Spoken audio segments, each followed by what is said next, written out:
Well, it's good to be back. What I would call Central Time, God's time, and got in late, somewhere around 4 o'clock in the morning. And thank you guys for rescheduling, given Tuesday weather conditions. It was Tom Crean who did the game yesterday commented to me that, and that was one of the most energetic shoot arounds I've seen. And I said, well, we got out of below zero temperatures here. We come here where it's 80. Late tip off, so our guys kind of got a lot of time. So they were walking around in shorts and flip flops yesterday, and just enjoyed being in the sun. But the energy paid off, and fortunate to get a win yesterday. I know you said after the Memphis win that a win is a win, but to double down on that and get a top 100 road win in a place where FAU doesn't lose a lot of games in that gym. Just how big of a deal is that for the program? To win, I mean, I just don't think you can make anything more out of it. You have another one here in 48 hours, less than, and you have to turn the page real quick, good or bad. And so, it's a win. You really don't think much of it. I don't sleep on airplanes, so by the time we landed at 4, I'd already graded our film and already turned to Tulane, and it is one of those professions that no matter what happens, you really don't, unless it's like a second weekend tournament victory, like those you can kind of enjoy for like 24 hours. If you're able to make it to the second weekend, but I just think you're always thinking about what's next. But it's a win. I know that we got 2 home games here in the next week, and we need to be really prepared for Sunday at 1. What do you like about Ronnie? What he did? Just the impact he has. The box score stats look good, but I know he does a lot of stuff other than that too. I think if you look at the game film, and I realized this last night just coming back, I think there's 11 consecutive plays where he gets his hands on the basketball, offensively and defensively. It's pretty impressive. Like he makes an impact. Like it's a sequence there. It's when we go up 14, he ends up making the three. But there's a sequence there where I think it's 11 consecutive possessions. He impacts the play, and it's not going to show up on any stat sheet. There's a steal that AJ is credited for in transition in the second half where we have a turnover. He runs down full sprint and just reaches out and is able to get a deflection that finds its way, but they have a basket. Not going to show up on other than AJ still, but his impact is. I wish, like when you dive into the film, I don't even recognize it sometimes in real time, but when you dive into the film, it's really impressive. On the broadcast, at least last night, they talked about how you guys were able to really kind of go at your own tempo and slow it the way that you wanted to do. Do you feel like you kind of made a shift with the program? Is that kind of what's leading to these recent wins of playing the way you want to play? Well, I do think, I mean, you're kind of always trying to figure out your team and just where you're at. I thought maybe with our depth earlier in the year, I think the first game of the year was an 81 possession game, may have even been an 84 possession game. But it's it's it's you're trying to, man, how do we utilize this depth? How do we take advantage of the pieces we have? Maybe we got to play a little bit faster in order to do it. And then, you know, obviously giving up 91 points in back-to-back games. We played Temple USF, and then you have UTSA where we give up 88. By that time, our roster had kind of been whittled down. We just had some pieces, Ronnie being one of those, and a number of other guys who just, we weren't defending like we needed to. And so it was like we need to slow this down. So there were a couple of late shot clock situations yesterday. Saw this in the North Texas game, and where you really don't mind. Like we needed to be way more deliberate. We needed to attack some advantages on the court and provide some players space. But we needed to manipulate things a little more in order for guys to play for their strengths. But playing fast was not going to be the answer, and it became more and more apparent. And then we had to make some other changes as well, but tempo's a big deal. And so you see some late shot clock situations because you don't want to get caught up in that game with Florida Atlantic yesterday. And I mean, even at the Memphis game here on Sunday, 4 minutes in, I go over to staff and I'm like, are we playing too fast? Like, is this the tempo we want?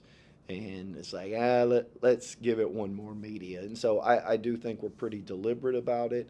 But at the same time, I think guys understand what's trying to accomplish. Sometimes we process it quick. Sometimes I may not get a play call in until late. So a lot of this is on me. But tempo's been a huge part of a lot of this shift. And obviously, playing more deliberate, but they have to execute it too. Does it feel like just like the spacing is better? Does it feel like the execution is better during this last 5 games? But I do think execution's better, but it's February 20th, right? I mean, like you should be better mid-February than you were even the beginning. I think guys also understand that, when we played as many games as we played, I mean, you're game 13 into conference, like the book is out. Like everybody has an idea about what you're going to do. And so I think we're aware of like this is what they're trying to take away, this is going to how they're attacked. We spend a great deal of time on this is the opposition's pick and roll coverage, and we kind of like they hear that a lot. 48 hours, what are they doing? And they usually repeat, whatever it is that they're doing. All right, well, what if they counter with this? What are we doing? And that's stuff that gets practiced, and you try to do it randomly. I go back to players have to adjust on the fly. And I think one of the things that happens, and this gets into methodology, if I'm a hitter and you throw me 30 fastballs, 30 curveballs, 30 changeups, I bet it looks clean, and at the end of the fastball segment, I'm going to be great. But if you start switching that up, and you throw me a curved and a change and fast curve, and it's like, well, I'm not seeing a steady diet, but you have to be able to do that. The second part, right? I don't know the pitch. I just know it's going to be one of these three. Can look a little messy, but at the end of the month, you're going to be better. Whereas if you just see this, it may look clean to a coach, and all right, you're making the adjustments great, but that's just not how the game is played. And so I think that a lot of the chaos that comes with the game, I think that through these months, our guys understand. Like we could go out there and say, all right, they're going to switch pick and roll. So for the next 20 minutes, let's handle switching pick and roll. And I think coaches do it because it looks clean and all right, we're great. But then when the randomness of it comes, like here's a blitz, here's a switch, here's a drop, then it's like, well, I don't know what to do on this under. And I think what happens this time of year is they've been told so much and seen it on film, we've practiced it, that they understand the cluster that's involved in a game. And really, I mean, Bijan's handled it well, X has handled it well, Harlan's handled it well. Like you'll see a lot of yesterday, some logo pick and roll stuff. And I mean, that was a halftime thing. And so I will tell you that the chaos, they handle that a lot better than what we did earlier. That's that Memphis game. It looked like they did switched up the coverage a ton down Yeah. the stretch. I counted 4 different ones. Yeah. Was that an example of? Yeah, of I mean them that's handling it a better? great point, right? They're in blitz, but they did that there, right? I mean they changed their pick and roll coverage. They would switch and then they'd be in drop. Then we have the late situation late where it's a 3-point game and they blitz Justin on a side pick and roll, and we didn't handle that stuff right.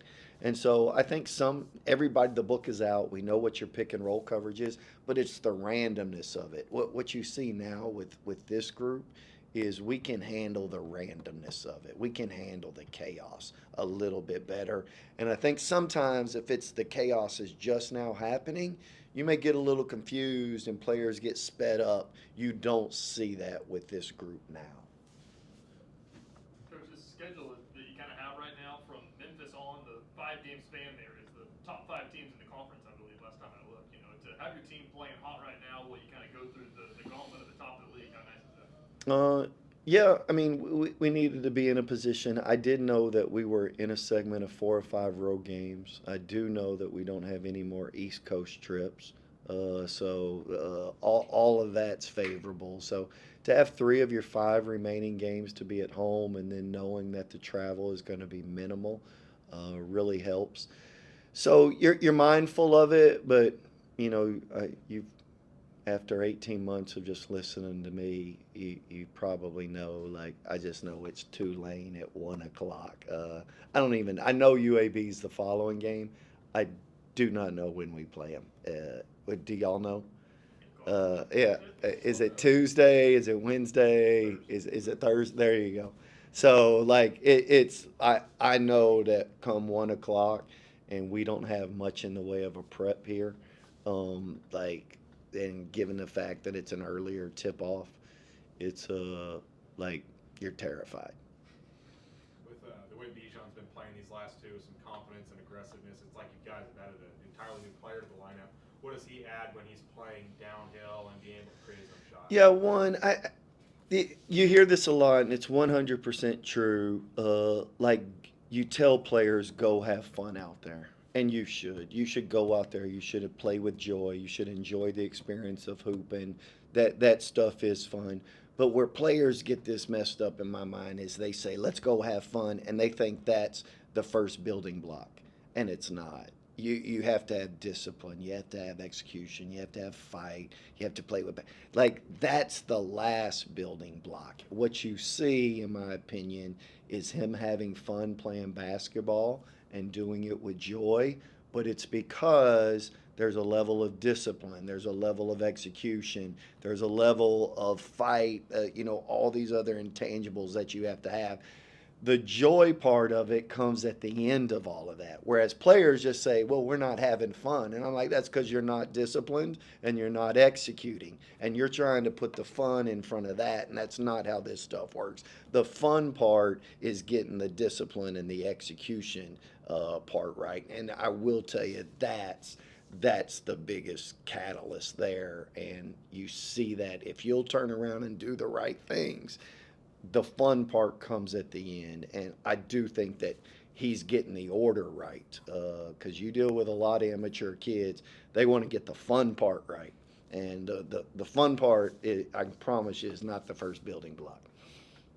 So how much of this stretch 5 games is just simply them playing harder? It seems to be really what fans are reacting to, guys diving on the floor like at the Memphis game. How much of that are you seeing or attributing? Well, I mean, we've seen that earlier this year, right? I think back to that Kansas State play that, Corey in front of our bench and Justin Hill gets one. But, I mean, it's not lost on me that, there is a culture that has to be created, like where guys play with passion, that there's a fight and it's for a purpose. It's just not randomness.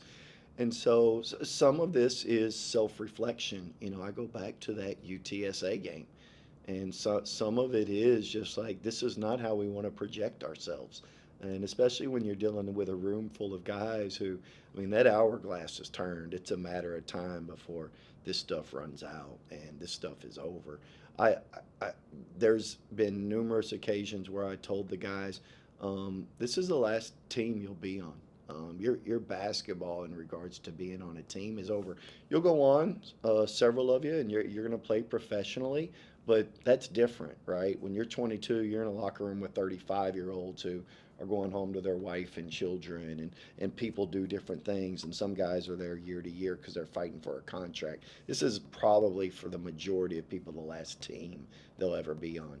And you need to figure out what it is you want out of this. And we can kind of, we can't want your success more than you want it. And I think it was a heck of an opportunity for everybody in that room, following what was a really bad week playing wise for us, to look in the mirror. And so I think some of this is just self-reflection, but the other is, like, there does need to be an amplification of the discipline and things. And we needed to do more as a staff in order to help these guys. Sometimes you take this stuff for granted when you're dealing with older guys, but a lot of this is they've met the challenge. And I would tell you, minus the first 3 games of the year, I go back. We only got 14 minutes out of Corey at Temple on account of foul trouble, and we didn't have Ronnie then. So I wish he'd have stayed out of foul trouble. I'd like to see how that played out with Corey being able to get 20 plus minutes. All that being said, is there's been more of a commitment to the discipline side of it. With the guys playing, with their hair on fire, like every game is their last. You worry at all about them kind of getting tired a little bit down the stretch with, some, 5 or 6 games left to go? Do you worry about them kind of wearing out a little bit down the stretch? Yeah, absolutely. Yeah, I mean, I learned this one a long time ago. It was Dave Odom, the great Wake Forest coach. And I remember he told Coach Drew and I one time when I was at Baylor that legs feed the wolves. Like, this is how you eat. You better be fresh and you better be able to run for days. And I remember Coach Drew was like, all right, we're not going to practice that much. We're going to commit. And that was a year we ended up going to the Elite Eight and end up losing to Duke to go to the Final Four, who went on to win the national championship in 2010. And that's kind of how I've approached the last 45 days of the year. You're intense. You can be intense for 90 minutes. Make sure you get plenty of shooting in, but everybody better be dialed in on the game plan. And so, very mindful of that. You feel like those 2 days early in this year Yeah. shaped your guys' conditioning?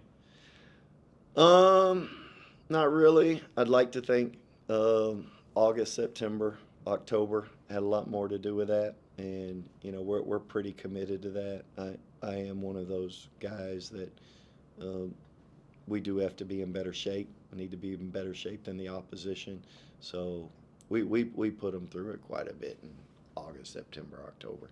How much is that tech that they wear on their the shorts? How much has that helped?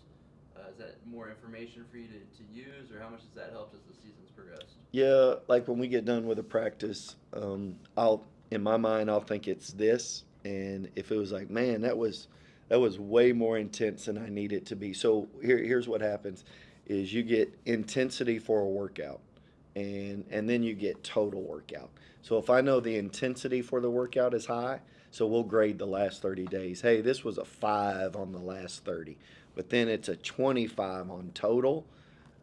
That's where I say, all right, this is good. Like we were intense, but it wasn't extensive pounding on who they are. Like they're approaching this the right way, but if we get a 25 on intensity and we get a 28 on total, that's where I just go, all right, like we're not going about this the right way. And then we can kind of go in and point out who guys are. All right, Taylor, like you were bad in intensity and you were bad in what you did. Everything okay? Girlfriend break up with you? We do a bad. You do all of this. Everything all right? Like what's going on? He's like, no, I'm good. And I don't know how much y'all study Gen Z. You're a Gen Zer, huh? But I've studied Gen Z enough to know. Here's one of the things that Gen Z struggles with is they struggle to ask for help. And the reason is because of social media and whatnot. They want to put on this persona. So you have this young Gen Z group burdened with anxiety, and we've less stigmatized asking for mental help. But they usually don't get to the help phase until they're burdened with all this stress and they're burdened with all this anxiety. All of that being said, is we really try to encourage our guys to ask for help. They don't want to because they want to put on this persona. I've got the answers. Just go look at social media. You can't tell me that I don't have it together. And they don't. And so what we've tried to do is really ask for help. This helps us. Like, where are we? And just where are we? And you get, because of that, they don't want to ask for help. You rarely hear the words, I'm sorry, because that means I did something wrong. And as I told them, take it from somebody who's been married for 28 years. If you're not doing this once a week, you're doing this wrong. You need to acknowledge that you're not perfect, and you need to be able to say, I'm sorry. And you need to be able to own up to that. That's what men do. They take responsibility.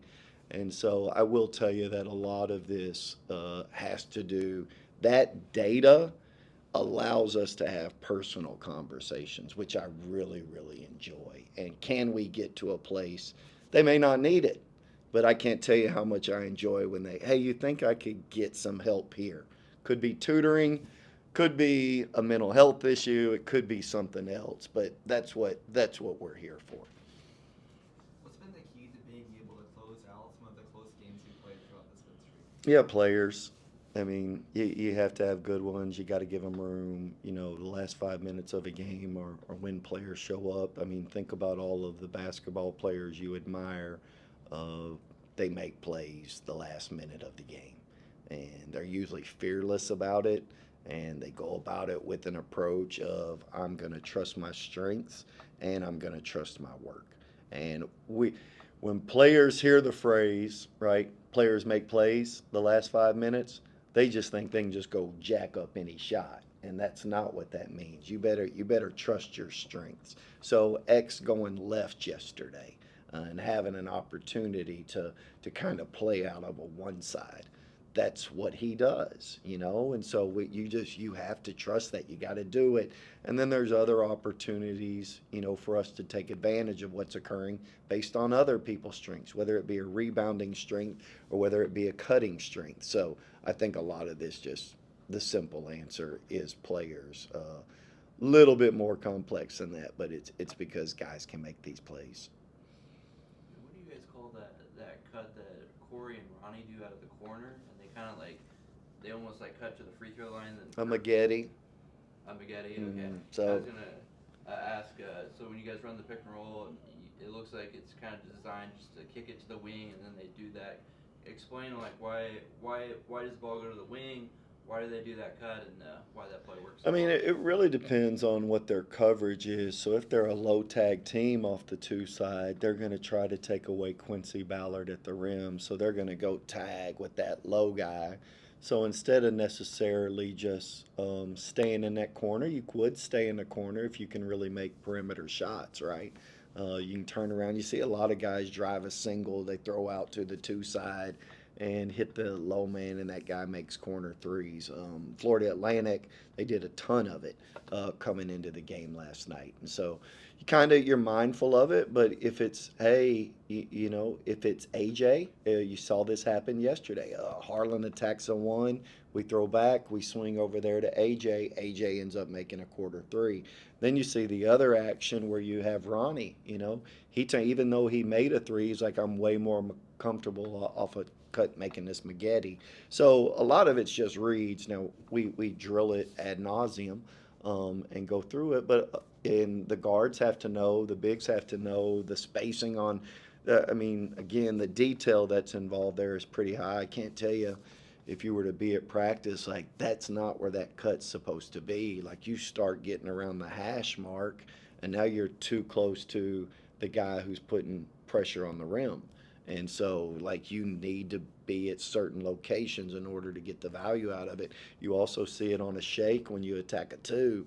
You see that guy, sometimes they'll fill up, and then sometimes guys cut.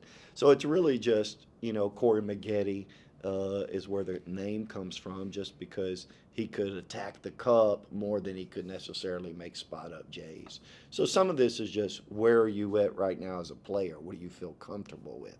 And so the Maggette cut kind of gives guys options.